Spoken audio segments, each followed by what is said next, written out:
Yes. तो हम यहाँ पर बात कर रहे थे, लास्ट अपन ने बात की थी पुष्प के चारों चक्रों के बारे में बात की थी, है ना। सबसे पहला जो चक्र होता है, सबसे बाहरी जो चक्र होता है calyx, second Corolla, third एंडोसियम and fourth gynoecium, है ना। कैलिक्स और करोला जो एसेसरी वोल्ट थे अर्थात सहायक चक्र थे, है ना, और एसेंशियल वोल्ट के अंतर्गत आते हैं एंडोसियम एंड गाइनोसियम। हिंदी में अगर अपन कहना चाहें तो पुमंग और जायांग, ठीक है। पुमंग जो होता है पुष्प का नर भाग होता है, ठीक है, और जायांग जो होता है पुष्प का मादा भाग होता है, ठीक है। और इसकी सिंगल यूनिट जो होती है, पुमंग की सिंगल यूनिट जिसको अपन पुंकेसर बोलते हैं, इंग्लिश में उसको स्टेमन बोलते हैं, ठीक है। और जायांग इसकी जो सिंगल यूनिट होती है, ठीक है, इसको अपन स्त्रीकेसर कहते हैं, और इंग्लिश में कहना चाहें तो उसको कार्पल या पिस्टिल कहते हैं, ठीक है। तो ये मेन इंपॉर्टेंट पोर्शन होते हैं अपने, ठीक है, नर भाग और मादा भाग, जिनका जनन के अंदर, रिप्रोडक्शन के अंदर डायरेक्टली जो है मतलब ये इफेक्ट करते हैं। जनन के अंदर बहुत बड़ा महत्वपूर्ण योगदान होता है इनका, इन्हीं की वजह से जो है जनन कंप्लीट होता है, सेक्सुअल रिप्रोडक्शन जो है वो संपन्न होता है। तो इनको अपने को जो है ज़्यादा स्टडी करना है, डिटेल में स्टडी करना है, जिसमें से पहला जो अपना है, ठीक है, वो जो स्टेमन की अपन यहाँ बात कर रहे थे, स्टेमन का जो अपने लास्ट डिस्कशन किया भी था, वैसे उसकी सेक्शन कटिंग अपने पास में है, ठीक है। उसकी जो सेक्शन कटिंग जो मैंने दी है यहाँ पर, है ना, इसमें एंथर की जो है सेक्शन कटिंग दी है मैंने, ठीक है। स्टेमन का जो ऊपर वाला भाग होता है जिसको अपन एंथर बोलते हैं, है ना, और इस एंथर का अपने पास में एक टीएस है। इमेच्योर कंडीशन में अपने पास में एक टीएस जो है अपने सामने दे रखी है, ठीक है। अब एक चीज़ है यहाँ पर देखो, पहली बात मैंने लास्ट भी बात की थी, एक बार फिर वापस बता दूँ आपको कि ज़्यादातर जो पुष्प होते हैं, ज़्यादातर जो फ्लावर होते हैं, उसमें जो स्टेमन होता है ना, उसकी जो एंथर होती है वो बाइलोब्ड होती है, ठीक है। लेकिन फैमिली मालवेसी के मेंबर जो होते हैं उनमें सिंगल लोब होती है, ठीक है। जो भी है, चलो अपन एक जनरल फ्लावर की बात कर रहे हैं यहाँ पर, ठीक है। तो आपके सामने एक जनरल स्ट्रक्चर है, सामने संरचना है, क्लियर। तो अब देखो यहाँ पर इसमें दो लोब है, ठीक है, और दोनों लोब के बीच में यहाँ पर प्रेजेंट है कनेक्टिव, ठीक है। तो अब मैं थोड़ा यहाँ बता दूँ आपको, पहली बात देखो, इमेच्योर कंडीशन के अंदर एक जो स्टेमन जो होता है उसकी जो एंथर होती है उसमें दो लोब होती है, और उसके अंदर अनडिफरेंशिएट सेल मास प्रेजेंट होता है, अविभेदित कोशिकाओं का समूह होता है, ठीक है। अब इन अविभेदित कोशिकाओं के समूह में से कुछ हाइपोडर्मल सेल जो होती है, ठीक है, वो डिवीजन करती है। अध्यस्थ कोशिकाएं अपन हिंदी में कहना चाहें उनको, ठीक है, तो वो विभाजन करती है, कोशिका विभाजन होता है उनके अंदर, ठीक है। और उनके अंदर विभाजन से, हाइपोडर्मल सेल के अंदर विभाजन से आर्किस्पोरिल सेल बनती है, आद्य कोशिकाओं का निर्माण होता है यहाँ पर, ठीक है। और फिर वो आद्य कोशिकाएं पुनः आगे विभाजित होती है, और फिर जो यहाँ पर दो इंपॉर्टेंट, दो महत्वपूर्ण भाग बनते हैं। नंबर एक तो इसकी भित्ति बनती है, पराग कोश की जो भित्ति होती है वो भित्ति बनती है, और सेकंड नंबर दो, इनके अंदर जो पोलन सैक का निर्माण हो चुका होता है उस टाइम, और पोलन सैक के अंदर जो है गैमीट फॉर्मेशन होता है, यानी नर युग्मकों का निर्माण होता है। तो एक लंबी चौड़ी प्रक्रिया है जिसको अपन आगे डिटेल में देखते हैं एक बार, ठीक है। इसको शॉर्ट में देख लेते हैं पहले एक बार, है ना, फिर अपन इसको डिटेल में ले जाते हैं। तो यहाँ देखो एक बार, इसी की डिवीजन को मैं यहाँ एक्सप्लेन कर रहा हूँ बाय फ्लो चार्ट यहाँ पर, ठीक है, शॉर्ट नोट से। एक तरह से आप ध्यान में रखना है इसको, नोट भी करना है आपको, साथ साथ में नोट कर लेना इसको, ठीक है, और याद भी करना है आपको। देखो इसमें होता क्या है, अभी मैंने कहा था इमेच्योर कंडीशन के अंदर इसके अंदर क्या प्रेजेंट होती है, हाइपोडर्मल सेल होती है। इनर सेल मास में होता है, इनर सेल मास के अंदर यहाँ पर क्या होती है, हाइपोडर्मल सेल होती है। तो हाइपोडर्मल सेल जो है डिवाइड होती है, ठीक है। पहली बात ये क्या होती है, देखो 2n होती है, हाइपोडर्मल सेल जो होती है वो 2n होती है, डिप्लॉयड होती है, ये डिवीजन करती है ना, इसमें सेल डिवीजन होता है, और ये कन्वर्ट होती है आगे किसके अंदर, आर्कीस्पोरिल सेल के अंदर, ठीक है। आर्कीस्पोरिल सेल बनती है, और आर्कीस्पोरिल सेल क्या है, देखो 2n, ये भी 2n है, ये ध्यान रखना, ठीक है। और फिर आगे देखो यहाँ पर ये पुनः फिर आगे जाकर विभाजन करेगी, और यहाँ पर बनेगी प्राइमरी पैराइटल सेल, और इधर बनेगी सेकंड कौन सी, प्राइमरी स्पोरोजिनस सेल, ठीक है। अब प्राइमरी पैराइटल सेल इसको अपन शॉर्ट में बोल सकते हैं, वैसे देखो PPC, इसको अपन क्या नाम दे सकते हैं, PPC, और इसको क्या नाम दे सकते हैं अपन, PSC, शॉर्ट में याद रखना, ठीक है। हाइपोडर्मल किस में कन्वर्ट हुई है, आर्कीस्पोरिल सेल के अंदर, क्लियर। और आर्कीस्पोरिल सेल किस में कन्वर्ट हुई है आगे जाकर, ये जो है दो सेल के अंदर चेंज हुई है यहाँ पर, यानी दो प्रकार की जो है कोशिकाओं में ये कन्वर्ट हो चुकी है, यहाँ पर विभाजित हो चुकी है, विभाजन कर चुकी है, ये दो नई कोशिकाएं बन चुकी है यहाँ पर। एक कोशिका जो होती क्या कहलाती है यहाँ पर, देखो PPC, है ना, और एक क्या कहलाती है, PSC, primary parietal cell, primary sporogenous cell, clear. अब आगे देखो, ये प्राइमरी पैराइटल सेल जो होती है ये आगे पुनः विभाजन करेगी, लगातार विभाजन करेगी, और लगातार विभाजन की वजह से ये जो है आगे जाकर पोलन सैक वॉल का निर्माण करेगी, अर्थात अपना जो एंथर है उसकी जो वॉल होती है उसका निर्माण करेगी। ठीक है, और इसकी वॉल के अंदर 4 भिन्न प्रकार की जो है परतें पाई जाती है, जिसका विवरण अभी देखेंगे अपन। इससे पहले एक बार यहाँ देख लो। ठीक है, तो प्राइमरी स्पोरोजिनस सेल, सेकंड जो सेल है ये क्या करती है, एक बार इस पे थोड़ा फोकस कर लेते हैं। क्लियर? ठीक, अब देखो आगे कि प्राइमरी स्पोरोजिनस सेल है सेकंड, पहली तो ये हो गई पीपीसी, सेकंड कौन सी होगी पीएससी। पीएससी फिर आगे देखो विभाजन करेगी। ठीक है, और पीएससी में विभाजन की वजह से यहां पर बनेगा प्राइमरी स्पोरोजिनस सेल, बहुत सारी। ठीक है, अब वो बहुत सारी जो प्राइमरी स्पोरोजिनस सेल है ये फिर आगे विभाजन करेगी और किसका निर्माण करेगी, एमएमसी का। अब यहां पर सोच रहे होंगे एमएमसी का नाम क्या है, तो याद रखना आपको सारे जो नाम है शॉर्ट में याद रखने आपको। तो एमएमसी का होता है माइक्रोस्पोर मदर सेल। ठीक है, तो एक बार फिर वापस अपन यहाँ थोड़ा बैक जाके अगर देखें तो वो क्या होता है, देखो हाइपोडर्मल सेल किस में कन्वर्ट हुई, आर्किस्पोरियल के अंदर। आर्किस्पोरियल फिर आगे किस में चेंज हुई, ये रही अपने सामने पीपीसी और पीएससी। ठीक है, पीपीसी ने तो पोलन सैक वॉल बना दी और पीएससी जो है, ठीक है, अब ये क्या कर रही है आगे देखो, प्राइमरी स्पोरोजिनस सेल बना रही है, फिर आगे क्या बना रही है, एमएमसी माइक्रोस्पोर मदर सेल। एक कंडीशन तो ये हो गई। लेकिन कुछ पादपों में क्या होता है कि ये सीधे ही क्या बनाती है, प्राइमरी स्पोरोजिनस सेल जो सीधे ही क्या बना देती है, माइक्रोस्पोर मदर सेल। ये थोड़ा ध्यान रखने वाली बात है। ठीक है, तो कंफ्यूज हो सकते हो आप यहाँ पर, अलग अलग किताबों में अलग अलग लिखा हुआ मिलेगा आपको, दोनों ही कंडीशन सही है। ठीक है, या तो ये लगातार विभाजन करके बहुत सारी कोशिकाएं बना के फिर आगे बनाएगी माइक्रोस्पोर मदर सेल, और या फिर क्या करेगी, सीधे ही जो है विभाजन करके सीधे ही किसका निर्माण कर लेगी, माइक्रोस्पोर मदर सेल का निर्माण कर लेगी। क्लियर? ये अपने इंपॉर्टेंट बात हो गई। ठीक है, एक बार आप इस पर फोकस करना। अब अपन इसको आगे ले चलते हैं। ठीक है, साथ साथ में नोट भी करते रहना। ठीक है, अब देखो आगे, अब क्या होता है इसमें आगे देखो, ये प्राइमरी पैराइटल सेल जो है किस प्रकार से यहाँ पर पराग कोश भित्ति का निर्माण कर रही है, यानी पोलन सैक वॉल का निर्माण कर रही है। ठीक है, तो यहाँ पर क्या होता है देखो, it is form from PPC, अपन जानते ही हैं 2n सेल है, पीपीसी से इसका निर्माण होता है। ठीक है, फिर आगे देखो, we'll add it on mature shows fold layer and outside to inside and in cross section। ठीक है, कहने का मतलब यहाँ पर क्या हुआ कि पराग कोश के अनुप्रस्थ काट में है ना, एक एंथर के टीएस सेक्शन में, ट्रांसफर सेक्शन में, ठीक है, अगर आप परिपक्व अवस्था में बाहर से अंदर की तरफ देखते हैं तो आपको 4 कोशिकाओं की परतें दिखाई देती है। ठीक है, आगे देखो, इसमें की तरफ 4 भित्तियां पाई जाती है, कहां से, बाहर से अंदर की तरफ। ठीक है, वो 4 भित्तियां कौन कौन सी है, ठीक है, याद रखना आपको चारों भित्तियों के नाम। सबसे आउटरमोस्ट जो लेयर होती है ना, outermost layer of pollen sac wall इस एपिडर्मिस, हिंदी में कहें तो बाह्य त्वचा। ठीक है, सेकंड एंडोथीसियम, हिंदी में अगर बोलना चाहे तो अंतस्थ त्वचा। नेक्स्ट आ गए मिडल लेयर, और हिंदी में नाम देना चाहे तो मध्य स्तर। ठीक है, और फोर्थ लास्ट जो बच जाती है, ठीक है, हिंदी और इंग्लिश दोनों में एक ही नाम है, टेपिटम। ये 4 भित्तियां पाई जाती है, कहां से कहां, बाहर से अंदर की तरफ 4 भित्तियां पाई जाती है। क्लियर? अब देख लेते हैं इनका विवरण एक बार वापस।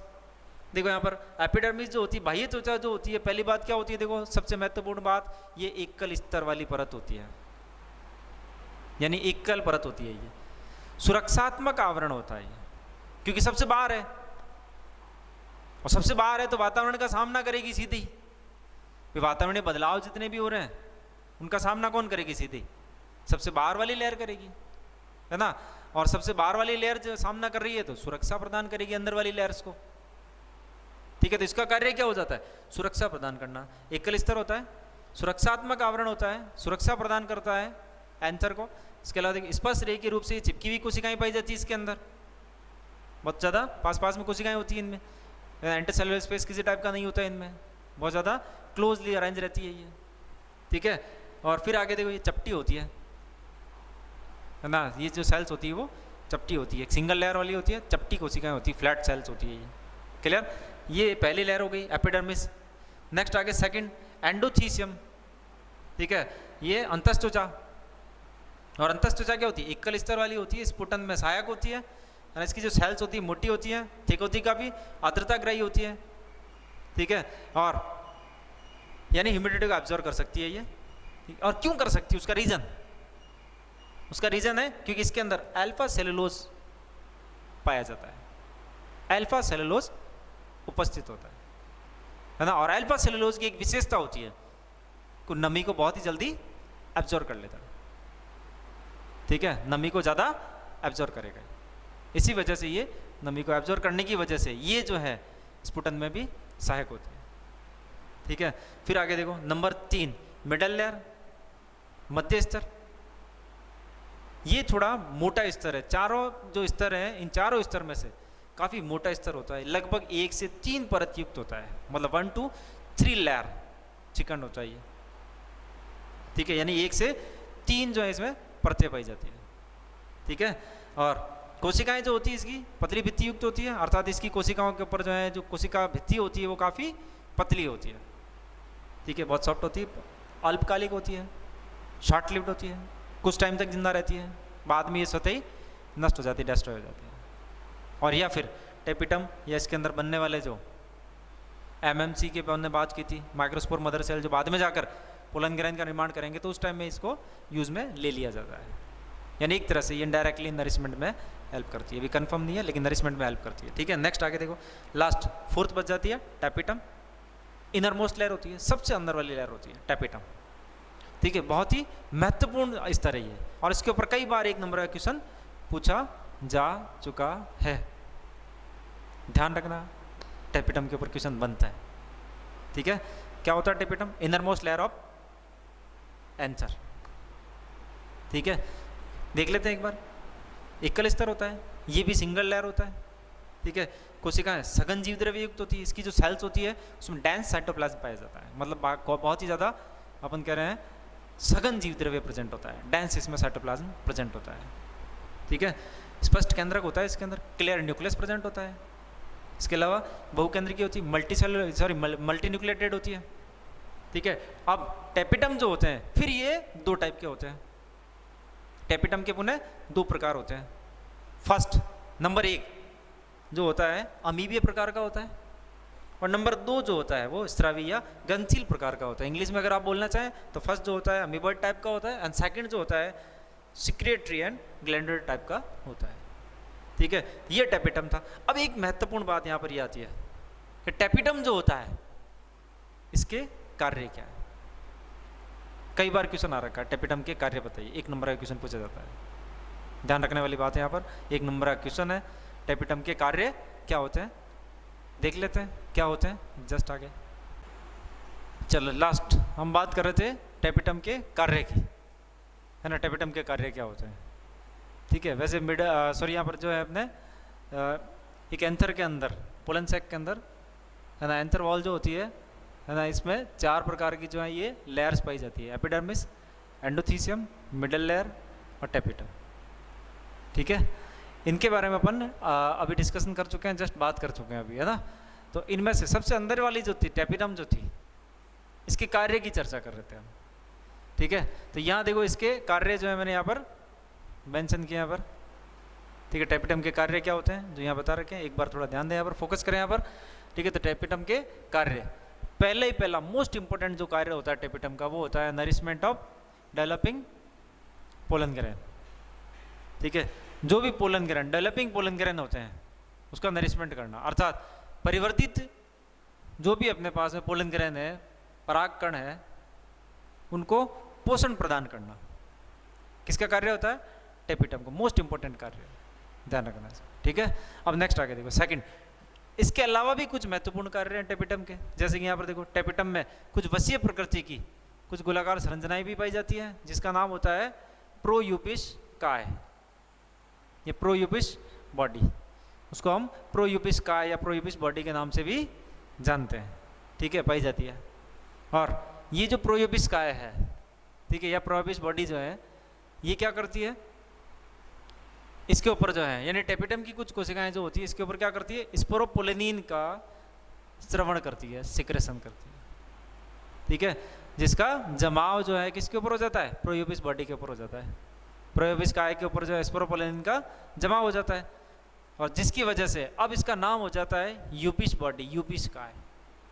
पहले क्या नाम था उसका, प्रोयूपिस बॉडी, प्रोयूपिस काय। अब नाम क्या होगा उसका, यूपिस बॉडी, यूपिस काय। ठीक है, अब नाम हो जाता है उसका यूपिस बॉडी या यूपिस काय नाम होता है। ठीक है, अब इसको अपन यूपिस काय के नाम से जानते हैं। क्लियर? ठीक है, अब आगे देखो। अब ये यूपिस बॉडी जो होती है, ठीक है, वो पोलन ग्रेन की बाह्य भित्ति यानी एक्जाइन के निर्माण में सहायक होती है। इंपॉर्टेंट बात है यहाँ पर। ठीक है, यानी ये पोलन ग्रेन की जो बाह्य भित्ति होती है, जिसको अपन बोलते हैं एक्जाइन, के निर्माण में सहायक होती है। पोलन ग्रेन की बाह्य भित्ति के निर्माण में सहायक होती है कौन, यूबिस बॉडी। ठीक है, अब कैसे, एक बार फिर वापस मैं बता देता हूँ आपको। देखो, सबसे पहले जब अपने पोलन सैक था या एंथर वॉल जो थी, पोलन सैक वॉल या एंथर वॉल जो थी, उसके अंदर 4 लेयर थी, है ना। उसमें से चौथी जो लेयर थी टेपिटम, उसकी हम चर्चा कर रहे थे। ठीक है, तो टेपिटम की कोशिकाएं जो होती है ना, उसका मुख्य कार्य होता है यहाँ पर नरिशमेंट। इसके अलावा अपन कह रहे हैं सेकंड जो इंपॉर्टेंट कार्य वो यहाँ पर है कि इसमें कुछ वसीय प्रकृति की प्रोयूबिस काय पाई जाती है। प्रोयूबिस काय के ऊपर स्पोरोपोलिन का जमा हो जाता है, और स्पोरोपोलिन का सिक्रेशन कौन करती है, टेपिटम की कोशिकाएं स्पोरोपोलिन का सिक्रेशन करती है, जिसका जमा हो जाता है प्रोयूबिस के ऊपर, और ये कन्वर्ट होती है यूबिस बॉडी के अंदर। ठीक है, और यूबिस बॉडी आगे जाकर बनाती है एक्जाइन यानी पोलन ग्रेन की बाह्य भित्ति बनाती है। ठीक है, ये इसके कार्य थे, टेपिटम के कार्य थे। इनडायरेक्टली जो यहाँ पर ये भी कुछ महत्वपूर्ण कार्य थे। ठीक है, अब नेक्स्ट आगे देख लेते हैं अपन, और मोस्ट इंपॉर्टेंट पॉइंट है, इसको जरूर थोड़ा ध्यान रखना, नोट डाल के इसको मेंशन करना, नोट्स में लिखना आप इसको नोट डाल के। यदि परागकण के परिवर्तन से पूर्व अगर टेपिटम का ह्रास हो जाता है, ठीक है, तो जो भी बाद में बनने वाले जो परागकण होंगे वो स्टेराइल होंगे, बंदे होंगे। कहने का मतलब अगर यहाँ बताना चाहूँ मैं आपको, तो क्या होता है, देखो परागकण जो होते हैं, ठीक है, इनके डेवलपमेंट के टाइम में, परिवर्तन के टाइम में, पोलन ग्रेन के डेवलपमेंट के टाइम में, अगर टेपिटम पहले ही खत्म हो जाए, टेपिटम पहले ही अगर नष्ट हो जाती है, डिस्ट्रॉय हो जाती है, तो बनने वाले जो भी पोलन ग्रेन होंगे वो स्टेराइल होंगे।